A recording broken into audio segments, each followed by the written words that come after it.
Assalamu alaikum. Dear students, my name is Shahzad Ahmed, and now today we will discuss about the conditional sentences.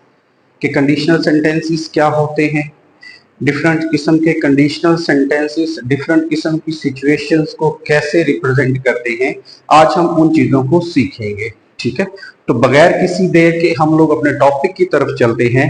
तो आज का हमारा जो topic है basically हम उसको डिस्कस करेंगे, that is conditional sentences.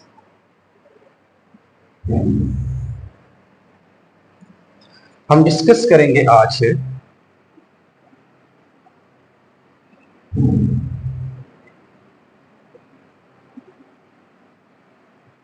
Conditional sentences. Basically conditional sentences जो होते हैं वो चार तरह के होते हैं। Zero conditional sentences, first conditional sentences, second और थर्ड कंडीशनल सेंटेंसेस। ठीक है, अब ये चारों के चारों कंडीशनल सेंटेंसेस जो होते हैं डिफरेंट किस्म की सिचुएशंस को डिफरेंट किस्म की कंडीशंस के साथ रिलेट करने के लिए इस्तेमाल किए जाते हैं।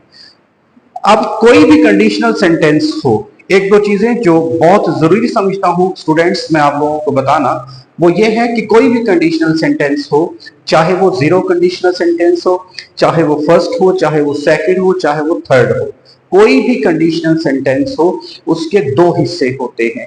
एक हिस्से को हम लोग कहते हैं कंडीशनल पार्ट, और उस कंडीशनल पार्ट का एक रिजल्ट निकल कर आता है, उसे हम इफेक्ट भी कह देते हैं, और ग्रामेटिकली हम उसे कहते हैं मेन पार्ट या फिर मेन क्लॉज। तो आइए हम लोग डिस्कस करते हैं। कोई भी कंडीशनल सेंटेंस हो उसके दो हिस्से होते हैं। पहली बात तो यह है कि कंडीशनल सेंटेंसेस के अंदर कोई कंडीशन रखी जाती है, कोई शर्त रखी जाती है। तो हम लोग डिस्कस करते हैं। हमारे पास सबसे पहले जो है वो है zero conditional sentences. Zero conditional sentences, ठीक है। उसके बाद फिर हमारे पास होंगे फर्स्ट कंडीशनल सेंटेंसेस, फिर उसके बाद होंगे सेकंड कंडीशनल सेंटेंसेस, और उसके बाद होंगे थर्ड कंडीशनल सेंटेंसेस। जब हम जीरो कंडीशनल सेंटेंसेस की बात करते हैं तो जीरो कंडीशनल सेंटेंसेस के दो हिस्से होते हैं। एक हिस्सा जो होता है उसे हम बोलते हैं कंडीशनल पार्ट। क्या कहते हैं बच्चों? कंडीशनल पार्ट कहते हैं।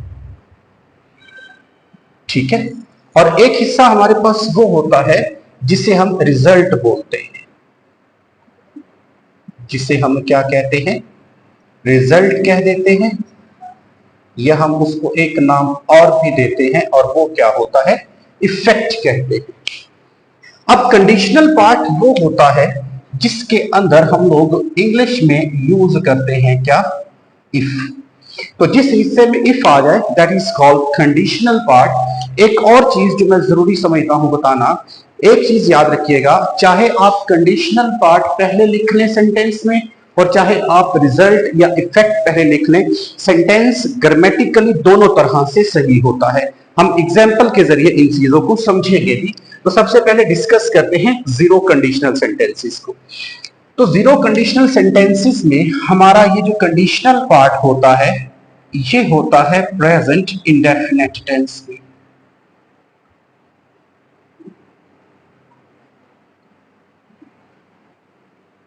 किसमें होता है जी? प्रेजेंट इंडेफिनिट टेंस में। अब जब हम टेंस की बात करते हैं ना, तो टेंस का मतलब ये होता है कि हमारा जो सेंटेंस हो सकता है वो एक्टिवाइज भी हो सकता है, वो हमारा सेंटेंस जो है वो पैसिवाइज भी हो सकता है। इसके बाद हमारे पास जो रिजल्ट होता है वो भी हमारे पास होता है प्रेजेंट इंडेफिनिट टेंस के अंदर।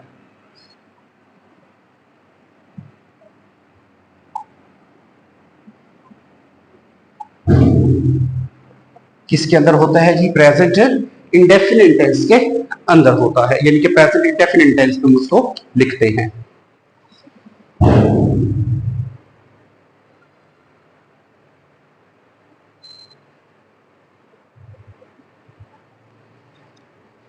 अब इसके बाद हम जब रिजल्ट की बात करते हैं तो हमारा ये रिजल्ट भी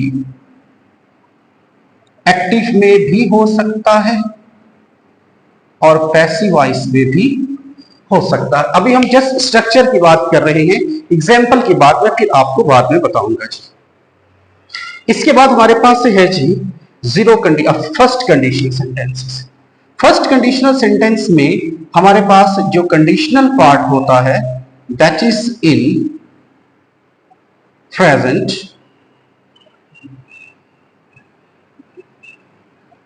इंडेफिनिट टेंस। और बिल्कुल वैसे ही जैसे मैंने यहां पे कहा कि प्रेजेंट इंडेफिनिट टेंस एक्टिव भी हो सकता है और पैसिव भी हो सकता है, बिल्कुल वैसे ही फर्स्ट कंडीशनल सेंटेंस के अंदर प्रेजेंट इंडेफिनिट टेंस एक्टिव भी हो सकता है और पैसिव भी हो सकता है। अब आगे हमारे पास दो चीजें आ जाती हैं।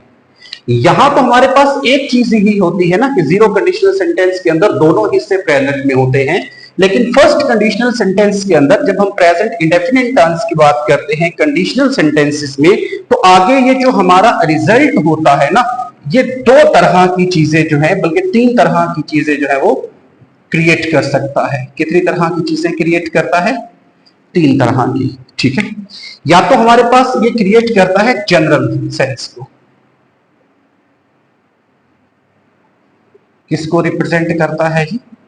जनरल सेंस को। जनरल सेंस के लिए हम इसके लिए यूज करते हैं सेंटेंस के अंदर, या तो यूज कर लेते हैं क्या जी? विल, या फिर यूज कर लेते हैं क्या? शैल, और इसके साथ यूज कर ली जाती है क्या? First form of verb. लेकिन कभी कभार ऐसा भी होता है कि हमारे पास ये जो रिजल्ट होता है ना, ये बेस हो सकता है किसके ऊपर? पॉसिबिलिटी के ऊपर। किसके ऊपर बेस कर सकता है जी? पॉसिबिलिटी के ऊपर भी बेस कर सकता है। या फिर ये कैपेबिलिटी,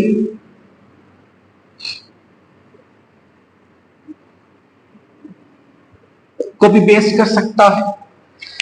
अगर ये पॉसिबिलिटी को शो करेगा तो हम इसके लिए यूज करेंगे विल और शैल की बजाय मे, और मे के साथ फर्स्ट फॉर्म ऑफ वर्ब। और अगर ये शो करेगा कैपेबिलिटी को, पोटेंशियल को शो करेगा, तो इसके लिए हम लोग यूज करेंगे क्या? कैन, और कैन के साथ यूज की जाएगी क्या जी? First form of verb. जैसे फर्ज कर ले, मैं आप लोगों के सामने एक उर्दू का सेंटेंस बोलता हूं, मैं कहता हूं जी अगर तुम मेहनत करोगे तो कामयाब हो जाओगे। ये हमारे पास जनरल सेंस के लिए यूज हो रहा है। मैं कहूंगा जी if you work hard you will succeed. ठीक है, लेकिन अगर मैं ये कहता हूं कि अगर तुम मेहनत करोगे तो शायद कामयाब हो सकते हो, तो यहां जब वर्ड शायद का आ गया तो अब यहां पे विल और शैल यूज नहीं करेंगे। अब ये रिजल्ट हमारा किसके ऊपर बेस कर रहा है? पॉसिबिलिटी के ऊपर बेस कर रहा है, तो हम लोग यूज करेंगे may. If you work hard you may succeed your exam. अगर तुम मेहनत करते हो तो यकीनन इस पहेली को हल कर सकते हो। जब यकीनन का वर्ड आ गया तो ये कैपेबिलिटी को शो कर रहा है, और प्रेजेंट के लिए कैपेबिलिटी के लिए हम लोग यूज करते हैं कैन, और कैन के साथ यूज कर ली जाती है क्या? First form of verb. आगे है हमारे पास second conditional sentences. Second conditional sentences में हमारा ये जो कंडीशनल पार्ट होता है ये होता है पास्ट इंडेफिनिट टेंस के अंदर।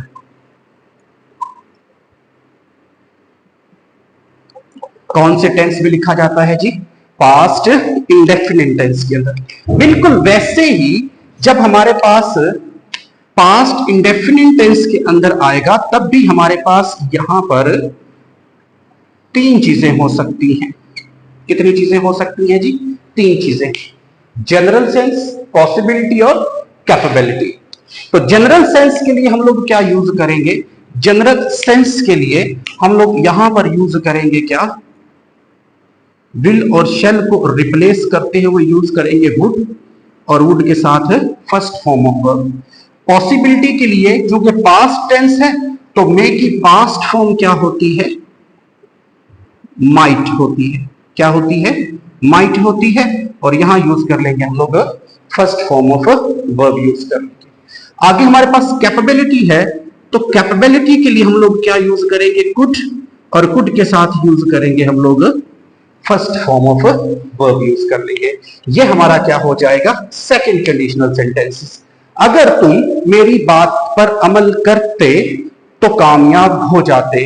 If you acted upon my advice you would get success.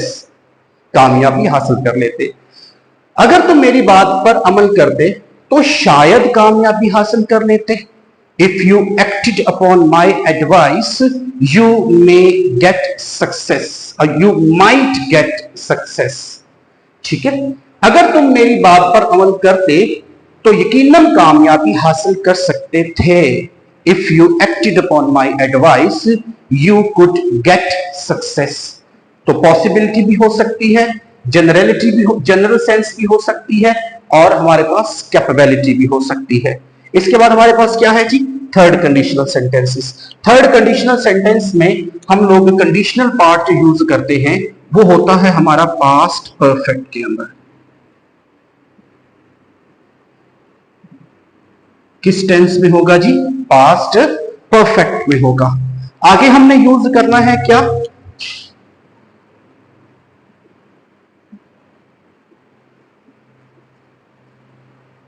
आगे हमने यूज करना है क्या जी, रिजल्ट। क्या यूज करना है जी, रिजल्ट। तो हमारा ये जो रिजल्ट होगा ये भी तीन हिस्सों में हो जाएगा, बिल्कुल वैसे ही, या तो जनरल सेंस को रिप्रेजेंट करेगा, या पॉसिबिलिटी को, या फिर कैपेबिलिटी को। तो जनरल सेंस के लिए हम लोग यूज करेंगे क्या जी, हम जनरल सेंस के लिए यूज करेंगे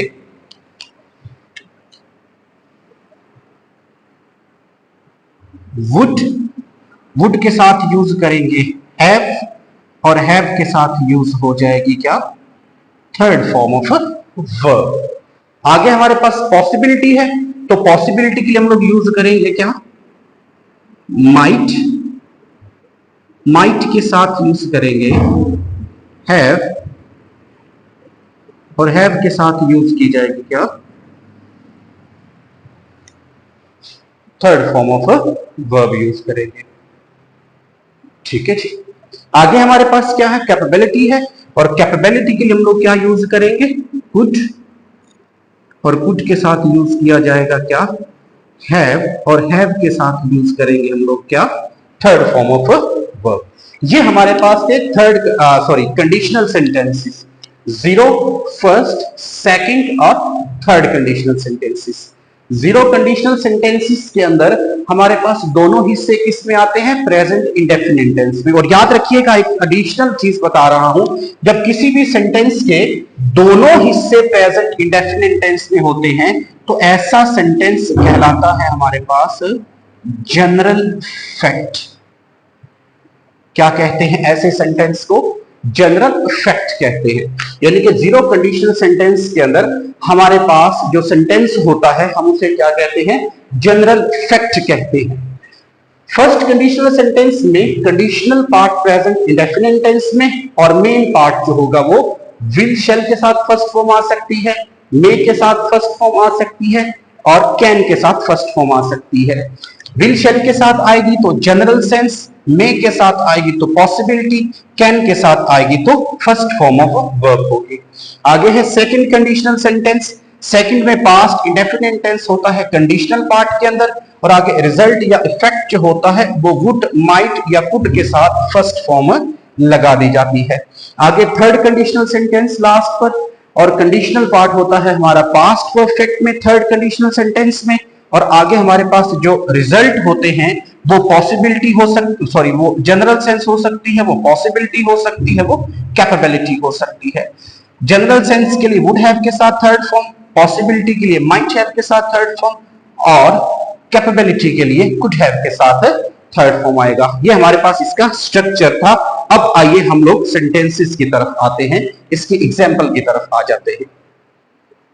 ठीक है, जैसे फर्ज करें मैंने यहां पर एग्जाम्पल लिखी,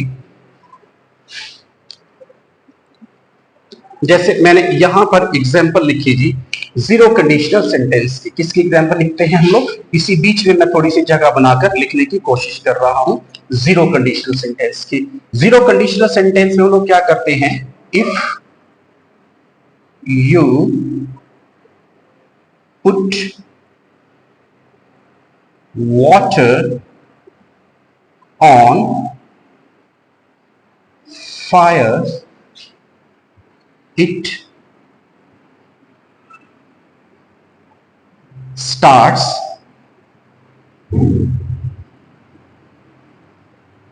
बॉइलिंग। ठीक है, अब ये हमने एग्जाम्पल लिखी है, इसमें हमारे पास दोनों हिस्से प्रेजेंट इंडेफिनिट टेंस में है और हकीकतन ऐसा होता है कि जब हम पानी को आग पर रखते हैं तो वो बॉइल होना शुरू हो जाता है। तो ये क्या आ गया, जनरल फैक्ट आ गया। आगे हमारे पास है प्रेजेंट इंडेफिनिट टेंस यानी कि first conditional sentence. First conditional sentence के लिए हम लोग एग्जाम्पल लिखेंगे, if he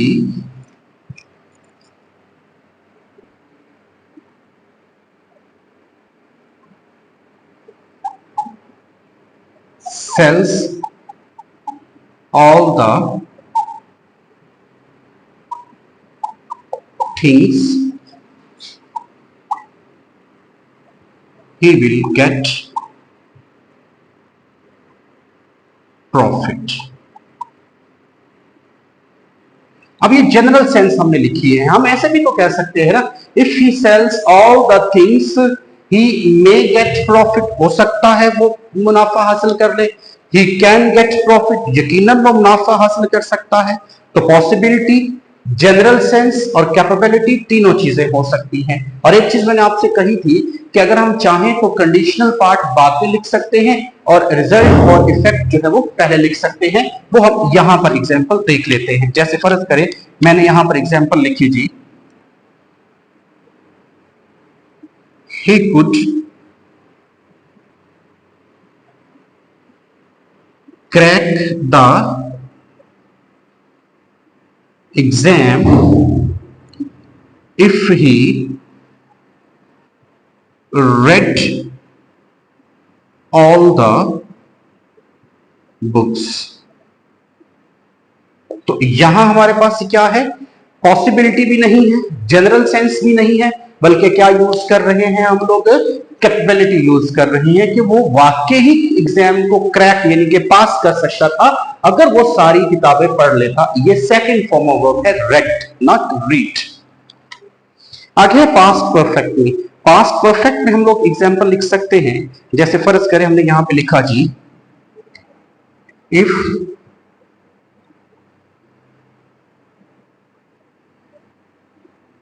the manager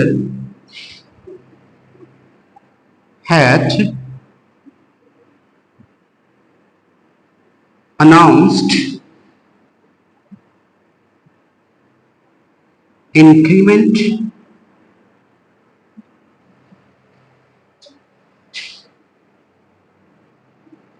all the staff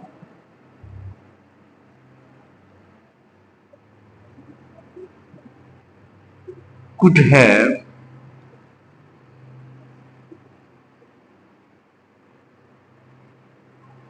appreciated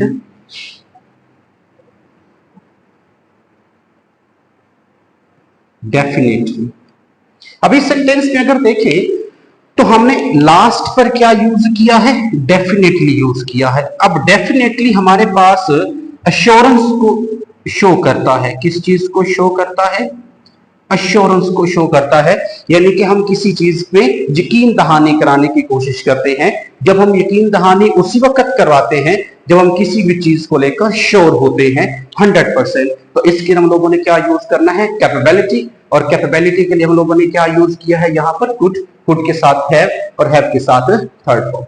ये थे हमारे चारों के चारों conditional sentences. Zero conditional sentences, first conditional sentences, second conditional sentences और थर्ड कंडीशनल सेंटेंसेस। ठीक है, इन सब की हमने एक एक एग्जांपल भी देखी और आया कि ये किस तरह से यूज होते हैं, किस पैटर्न के साथ यूज हो सकते हैं, कौन कौन सी सिचुएशंस हमारे पास रिजल्ट या इफेक्ट में हो सकती है, वो सारी चीजें हमने यहां पर देखी हैं। और इस रिजल्ट और इफेक्ट को हम लोग मेन पार्ट भी कहते हैं या फिर मेन क्लॉज भी कह देते हैं। ठीक है, इस चीज का आप लोगों ने ख्याल करना है। आई होप कि आपको इसके बाद कंडीशनल सेंटेंसेस के हवाले से किसी किस्म की कोई प्रॉब्लम नहीं होनी चाहिए। बस एक चीज का ख्याल रखना चाहिए कि आपको एक्टिव और पैसिव दोनों आने चाहिए। और सबसे आसान तरीका क्या है कि जीरो कंडीशनल सेंटेंस के साथ first form, first conditional sentence में first form, second conditional sentence में सेकंड फॉर्म और थर्ड कंडीशनल सेंटेंस के अंदर third form of verb use हो जाएगी। ये था हमारा conditional sentences. I am sure कि इसके बाद आपको कंडीशनल सेंटेंसेस को लेकर किसी किस्म की परेशानी नहीं होगी। इंशाल्लाह अगले लेक्चर के अंदर हम किसी और इंपॉर्टेंट टॉपिक को डिटेल के साथ सीखेंगे। तब तक के लिए अल्लाह हाफिज, अपना ख्याल रखिएगा।